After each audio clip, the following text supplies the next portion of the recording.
is Cubs! Guys, alam nyo ba, pag nandito ka sa probinsya, marami kang makikitang kakaiba. Katulad na lamang to ng nasa likuran ko.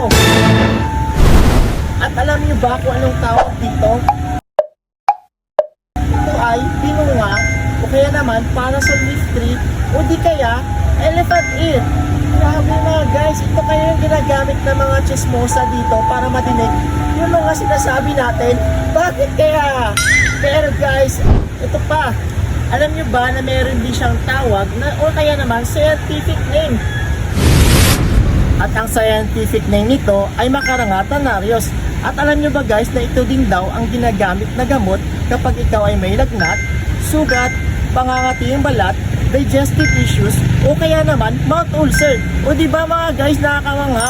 At this is Marlon Cubs na nagsasabing okay lang naman makinig tayo sa mga kwentuhan ng iba.